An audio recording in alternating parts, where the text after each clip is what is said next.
Il était une fois 3 frères qui voyageaient le long d'une route sinistre et tortueuse.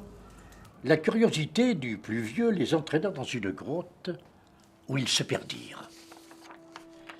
Ils cherchèrent longtemps la sortie, mais ils maîtrisaient bien l'art de la magie.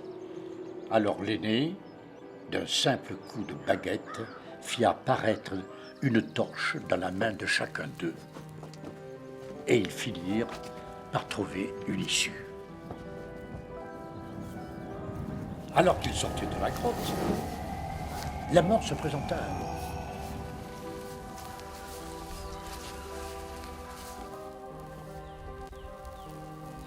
Elle était furieuse, car d'habitude les voyageurs se perdaient dans la grotte à tout jamais.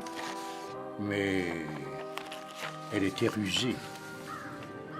Alors, elle fit semblant de les féliciter pour leur magie et leur dit qu'ils avaient droit à une récompense pour s'être montrés aussi malins. Le premier frère lui demanda une baguette plus puissante que les autres. Puissante de toutes.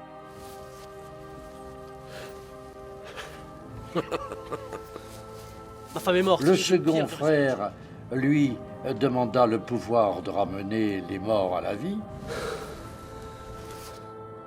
Et le troisième frère demanda un moyen de pouvoir quitter cet endroit sans qu'elle le suive.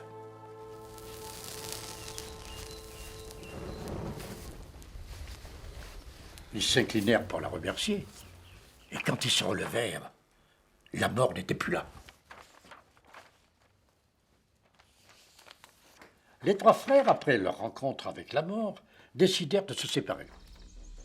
Ils se dirent au revoir et partirent chacun de leur côté.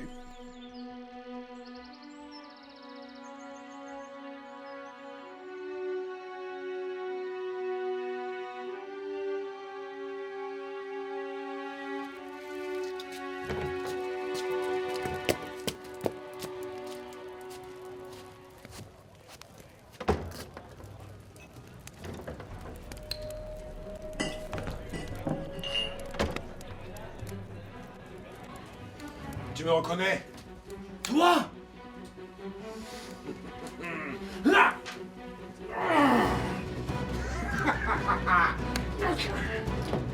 Je t'avais dit que je me vengerais.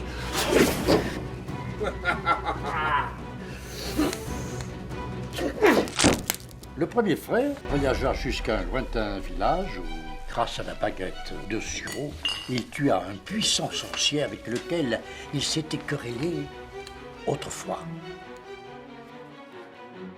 Il se vanta d'être invincible.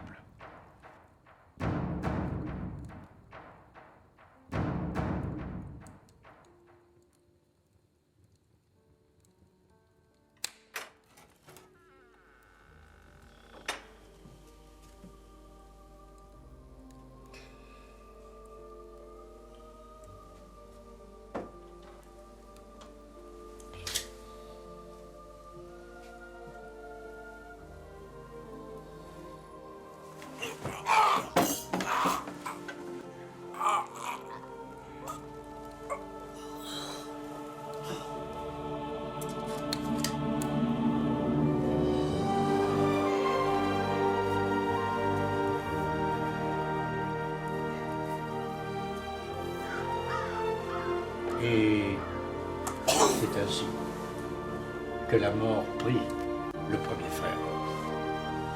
Pendant ce temps, le deuxième frère rentra chez lui.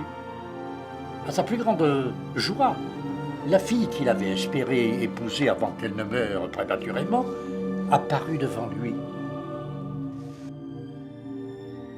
Cependant, elle resta triste et froide, car elle n'appartenait plus au monde des vivants.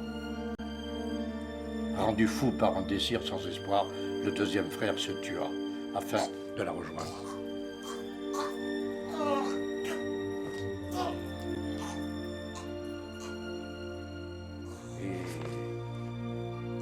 C'est ainsi que la mort prit le deuxième frère. Quant au troisième frère, la mort le chercha pendant longtemps, mais ne put jamais le retrouver. Je vois que les yeux papillotent, tu as envie d'aller te coucher. Allez, viens me dire bonsoir.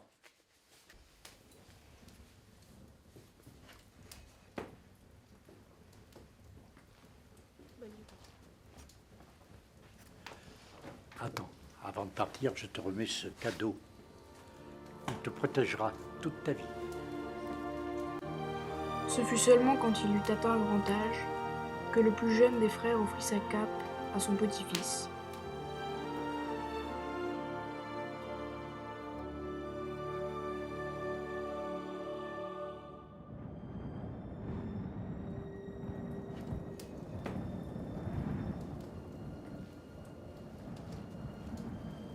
Puis, il accueillit la mort comme une vieille amie, d'égal à égal.